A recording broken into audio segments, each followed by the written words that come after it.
I'm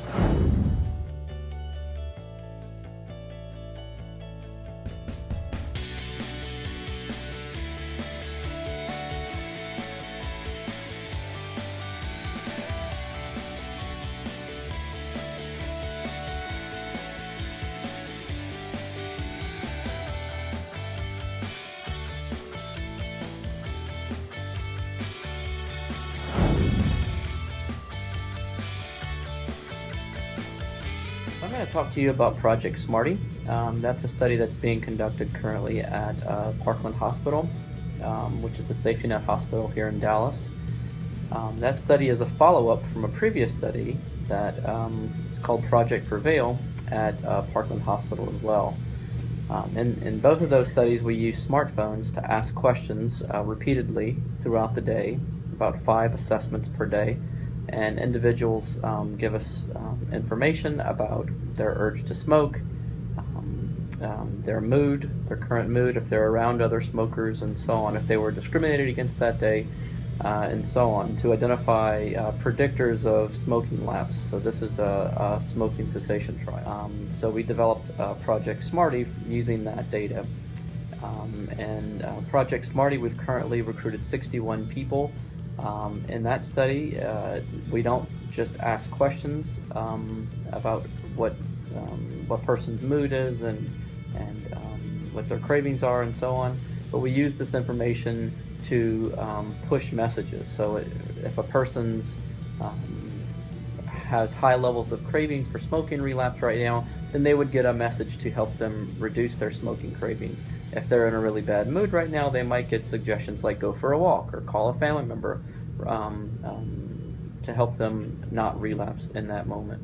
So I want to tell you a little bit about a newly funded study that I'm involved with. We got funding from the Centers for Disease Control and Prevention to address weight loss for people with impaired mobility. This is a very exciting area of research. We've known for more than a decade that people with disabilities have significantly higher rates of obesity, but very little has been done to address it. So we have taken an existing evidence-based approach and we're adapting it to be more appropriate for people who have impaired mobility. The exciting part of this particular study is that we've had an advisory board who has given us direction about the type of changes that they believe should be incorporated into the approach, and they have meticulously worked through the book to help give us guidance and direction and help us rewrite the contents. And so some of the new sections include adaptive cooking for people with disabilities to target some approaches that they can use in the kitchen to make accommodations to their kitchen and their cooking.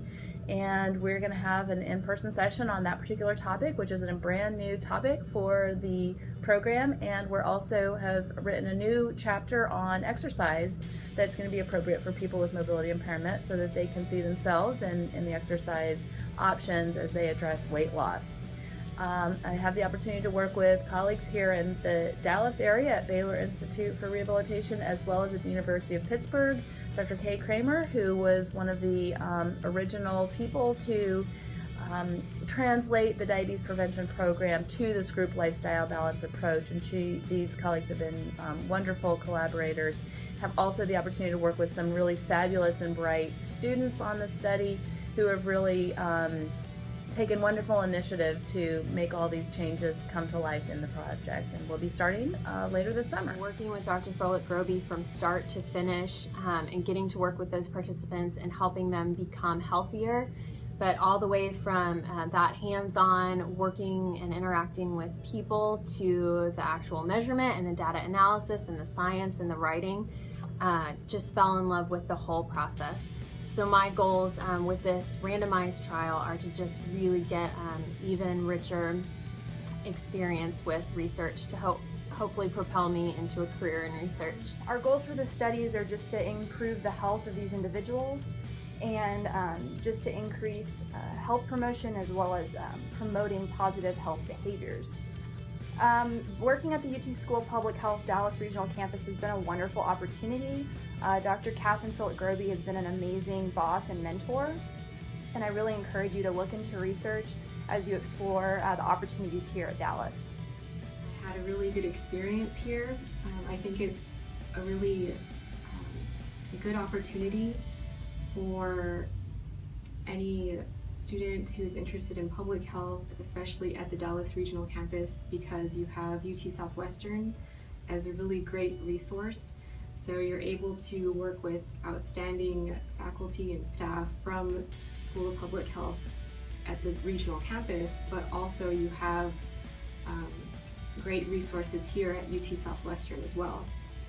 And that's actually how I was able to get hired at UT Southwestern, where I'm currently a research coordinator now. Working for them has allowed the profession of public health to come to life for me. All of the core courses that I took basically came to life while working for them. And I'm just so grateful that I got the opportunity to work in the field while also pursuing my degree, because after those core courses, you have your more advanced courses, and it allowed me to kind of think outside of the box, think outside of the textbook box, for example, to kind of translate what I was learning at work to what I was learning and working on in the classroom. So I really enjoyed it. I totally encourage coming to the UT School of Public Health Dallas Regional Campus. It's been an awesome way to, the classes are flexible, so I was able to continue to work part-time and do classes. So I am so proud that I graduated, so I am a success story, I suppose you could say.